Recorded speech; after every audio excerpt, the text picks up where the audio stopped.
Allah Iya. mengatakan, emangnya aku biarkan orang-orang itu mengatakan selalu aku sudah beriman lalu tidak diturunkan ujian baginya?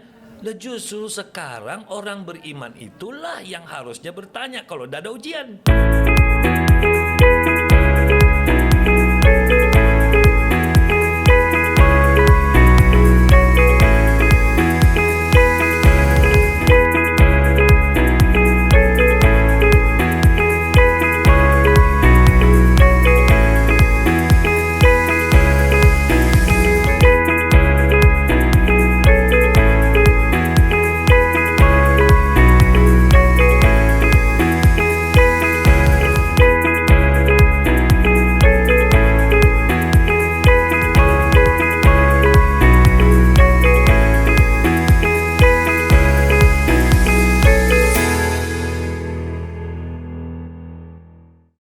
Assalamualaikum warahmatullahi wabarakatuh. Saudara-saudaraku semuanya, insya Allah, alhamdulillahirobbilalamin. Allahumma sholli ala Muhammad wa ala ali Muhammad.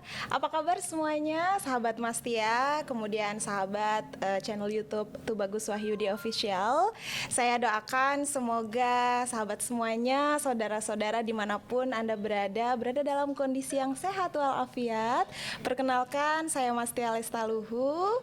Alhamdulillah Allah pernah mengizinkan saya menjuarai MTQ Internasional pada tahun 2016. Saya pribadi sengaja mengadakan podcast ini untuk sebagai ruang kajian kita bersama, ruang belajar, karena insya Allah pada kesempatan ini kita akan berdiskusi bersama salah satu guru saya. Beliau adalah seorang motivator, kemudian public speaker juga, dan banyak ilmu yang sudah saya dapatkan dari beliau sejak 2013 karena saya adalah salah satu dari banyaknya mahasiswa beliau. Siapa lagi kalau bukan Om Bagus, atau nama lengkapnya adalah Bapak Tubagus Wahyudi. Alhamdulillah sahabat semuanya, pada kesempatan kali ini kita akan membahas tentang tafsir, tapi dalam packaging yang berbeda. Kenapa saya katakan berbeda? Kalau misalnya selama ini paradigma orang menilai bahwa tafsir itu identik dengan bahasa Arab, kemudian kita harus punya basic pesantren untuk bisa mendalami ilmu tafsir. Gak usah khawatir, kali ini kita akan membuat kajian yang lebih ringan. Kita akan membahas tentang tafsir Al-Quran, namun lebih menilik kepada bahasa Indonesianya. Kenapa harus pakai tafsir yang menerjemahkan bahasa Indonesia lagi gitu? Padahal dengan bahasa Indonesia saja seharusnya kita sebagai orang Indonesia sudah bisa memahami ya. Tapi inilah yang melatar belakangi Om Bagus untuk ikut serta bercerita, berbagi pengalaman juga, karena alhamdulillah Om Bagus juga punya sebuah laboratorium manusia. Kenapa disebut laboratorium manusia? Ini adalah istilah yang diangkat oleh Om Bagus sendiri, karena di dalam laboratorium ini Om Bagus mempelajari bagaimana manusia itu bersikap, karena Om Bagus juga banyak menangani kasus-kasus tentang manusia, tentang rumah tangga, tentang kenakalan remaja, dan banyak lagi hal-hal yang berhubungan dengan manusia. Jadi kali ini kita akan berdiskusi dengan Om Bagus. Saya akan menyapa Om Bagus dulu. Assalamualaikum Om. Waalaikumsalam warahmatullahi wabarakatuh. Alhamdulillah. Apa kabar Om? Sehat ya? Ya, subhanallah. Alhamdulillah. Sore-sore kita masih bisa bermanfaat ya. Biasanya orang sore sudah turun semangat ya. Iya Om. Alhamdulillah baterai kita masih bisa full ya Om ya. Cas turun ya. Iya, Cas terus, oke. alhamdulillah. Om, Ya. aktivitas selama pandemi ini apa Om? Ya alhamdulillah, kalau Om Bagus mah tidak melihat ada pandemi atau tidak ya, karena bagi Om satuannya adalah umur. Satuannya adalah umur. Dimanapun kita berada, dalam kondisi apapun, kita selalu harus bermanfaat. Gitu loh. Jadi pandemi ini bukan sebuah alasan untuk kita mundur dari aktivitas kita yang semangat, mundur dari aktivitas kita yang istiqomah, ya ikhtiar tingkat tinggi. Tetapi justru dengan adanya pandemi ini, mestinya manusia itu semakin memahami bahwa Allah lagi konsen-konsennya memberikan kita ujian, Allah lagi fokus-fokusnya memberi kita bonus berupa satu makhluk yang kita sebut sebagai corona, ya. Iya. Nah, menurut Om, ini penting untuk kita sadari karena banyak saudara kita yang akhirnya ngedrop. Ya. Iya Om. Ngedrop tanda petik tidak sadar bahwa ini adalah suatu keindahan yang Allah beri. Allah itu ketika memberikan sesuatu yang terbaik, ya Allah katakan tidak ada pemberian yang lebih lapang, ya kecuali kesabaran. Iya. Jadi apapun yang terjadi pada pandemi ini, memang kesabaran itu harus dinomorsatukan. Ya tapi ingat, sabar itu bukan berarti kita tidak ngapa-ngapain.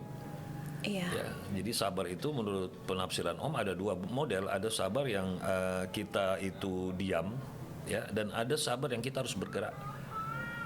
Ya, kadang orang salah mengartikan sabar dia. Iya Om. Kenapa? Contoh, ada anak yang mencambuk anak, ada orang tua yang memukuli anaknya. Iya. Terus dibilang, kamu kalau ngurusin anak yang sabar dong, lo gimana? Ini perintah agama, kalau tidak Iya, sholat ini benar. cambuk. Iya, Ya. iya. Tapi itu kan darah dagingmu. Jangankan kamu, saya aja yang punya anak. Saya ketika cambuk anak saya, ya saya juga merasa sakit karena darah daging saya. Tapi saya harus sabar karena dia tidak mau sholat. Saya harus sabar dengan ini. Jadi ada sabar yang kita harus bergerak, ya. Ada sabar yang kita harus diam. Nah di dalam pandemi ini sabarnya harus bergerak. Bukan tiba-tiba kita di lockdown, ya, terus PSBB lebih diperketat, terus akhirnya kita nggak ngapa-ngapain, salah. Jadi kalau Iya. tadi pertanyaan dia, Om Bagus ngapain? Ya, kamu lihat sekarang Om Bagus ada di mana ini Iya. di studio Om, studio berkarya Om. Iya, benar, Di studio ini Om Bagus bisa jadi tukang kayu, kadang-kadang jadi tukang las, jadi apa saja yang saya bisa kerja di rumah, saya kerjain. Iya, benar ya Om ya. Ya. Jadi kalau karantina di rumah itu bukan berarti menutup celah kita produktif ya Om ya. Yes, karena satu hal yang kita harus syukuri adalah umur. Iya. Gitu loh. Betul. Sebaik-baik umur diberikan itu harus selalu manfaat. Oke. Betul. Dan kita mengawali acara kita hari ini, Tia. Kita start dengan memberikan motivasi, ya. Tadi Tia juga sudah sampaikan bahwa kita akan menyampaikan sebuah tafsir ringan, ya, Iya, tafsir ringan di dalam kehidupan kita sehari-hari, mengambil satu dalil bahwa Al-Quran itu adalah petunjuk. Nah, Betul. sekarang permasalahannya kalau petunjuk ini kita tidak pahami apa yang mau ditunjuk, kan begitu? Iya. Nah, iya, terus Om. muncul pertanyaan, Om Bagus kalau begitu, Om Bagus ini siapa? Emang mufasir? Enggak dong. Om Bagus ini manusia yang mau beriman. Karena kita diperintahkan untuk selalu memikirkan. Nah, akhirnya apa yang terjadi? Banyak hal yang Bagus pikirkan dan akhirnya mendapatkan sebuah nilai fikir yang bisa dipakai bersama-sama. Apalagi Om Bagus kan membuat sebuah sekolah, dan sekolah itu memang dulu salah satu niatnya adalah saya pengen belajar tentang siapa itu manusia. Iya. Karena pendapat para ulama mengatakan kenali dirimu lebih dalam, maka kau akan kenal siapa Tuhanmu. Nah, diri di sini bukan hanya diriku, tetapi diri kita sebagai manusia. Jadi saya harus melihat juga manusia-manusia yang lain. Nah, Betul. disitulah saya membuat sebuah kampus yang saya beri nama Motivator School. Mereka saya ajarkan tentang apa yang saya riset. Terus akhirnya mereka saya push selama 6,5 tahun. Lalu muncul pertanyaan, Om Bagus kok lama banget ya 6,5 tahun? Ya karena kita juga meniru dari apa kehidupan Rasul.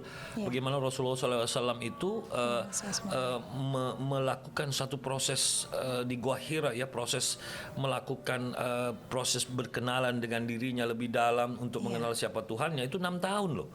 Kurang lebih 6 tahun gitu loh. Nah, harapan Om kenapa di Kafi itu orang belajar 6,5 tahun? Ya meniru seperti itu. Makanya kenapa diberi nama Kafi? Ya Kafi itu gua. Iya. Gitu loh.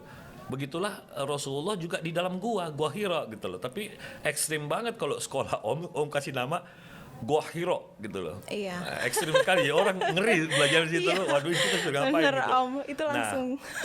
Tapi tidak usah khawatir, kita nanti akan mencoba untuk menafsirkan bahasa Indonesianya, ya, karena bahasa Indonesia juga terkadang dibaca sama orang Indonesia juga belum tentu paham. Iya Om. Karena jujur saja Tia, bahasa Al-Quran itu kan bahasa makro ya, Iya. yang harus dimikrokan baru kita ketemu esensinya, maknanya, Betul. hikmahnya dan seterusnya. Nah, tentunya juga manusia membutuhkan ilham, ya, Iya. membutuhkan petunjuk dari Allah Subhanahu Wa Taala kalau dia bersadarkan diri. Nah, sekarang kita start dari ayat apa nih? Dari surah Al-Ankabut kayaknya ya Om ya. Jadi ini juga kaitannya dengan manusia ya Om. Ya, oke, kalau gitu baik pemirsa, sekarang kita dengarkan dulu pembacaan surah Al-Ankabut ayat 2, dan nanti kita akan bahas tentang definisinya Terus kita bahas tentang apa makna tafsir yang terkandung pada unsur motivasinya. Silakan ya. A'udzu billahi minasy syaithanir rajim. Bismillahirrahmanirrahim. Ahasiban nasu an yutraku an yaqulu amanna أن يتركوا أن يقولوا آمنا وهم لا يفتنون صدق الله العظيم. Subhanallah, Masya Allah.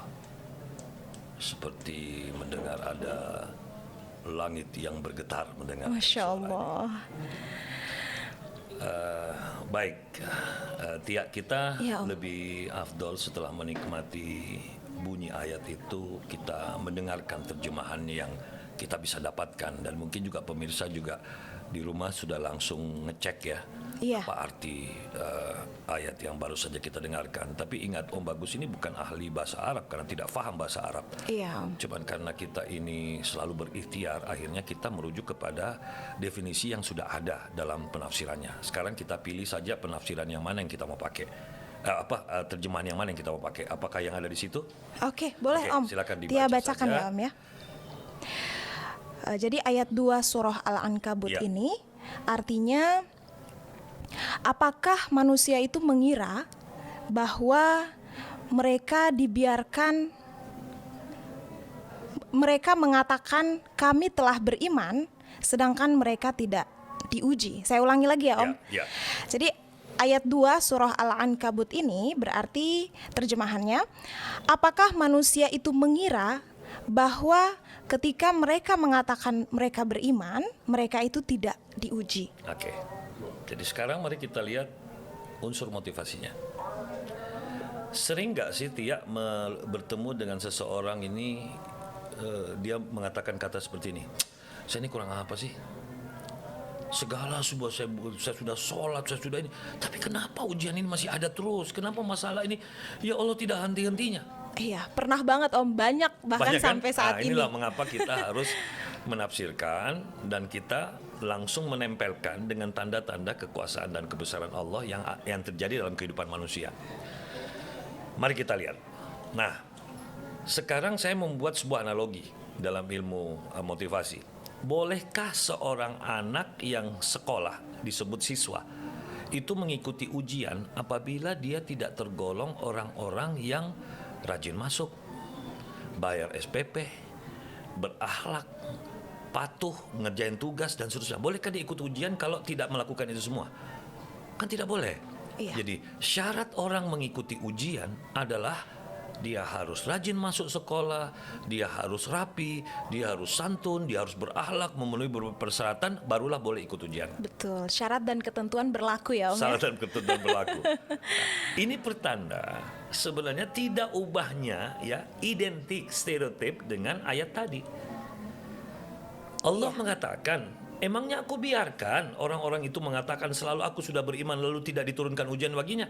Lah justru sekarang orang beriman itulah yang harusnya bertanya kalau tidak ada ujian. Iya. Sekarang mau nggak Tia rajin kuliah tapi tidak boleh ikut ujian? Ya, kayaknya nggak adil juga Om. Nggak adil kan? Nah, oleh karena itu sekarang kalau kita sudah rajin sholat, rajin sedekah, mestinya kita harus nanya dong, kok ini hidup gua nggak ada ujiannya? Karena ada satu penjelasan dalam Al-Quran ya, yang Allah mengingatkan manusia, siapa-siapa saja yang tidak diberikan ujian, hati-hati, itu boleh saja arahnya ke sana. Nah, ke sana ini apa? Dengarkan. Allah katakan, kutambahkan nikmatnya, kutambahkan nikmatnya, kutambahkan nikmatnya agar dia lupa. Begitulah cara Allah supaya membuat orang-orang yang tidak beriman itu lengah. Iya. Sampai dia bilang, buktinya gue orangnya jujur, gue belum sholat, gue belum apa, tapi yang penting kan gue baik. Tapi silakan lihat, hidup gue gak ada masalah. Justru ketika kamu tidak sholat itu saja sudah bermasalah. Jadi lupa diri ya Om Lupa ya. diri gitu loh. Ketika engkau tidak patuh sama orang tuamu saja sudah itu masalah. Ketika engkau pelit tidak mau sedekah aja itu udah masalah. Ketika engkau hidup tidak bisa tersenyum aja itu sudah masalah.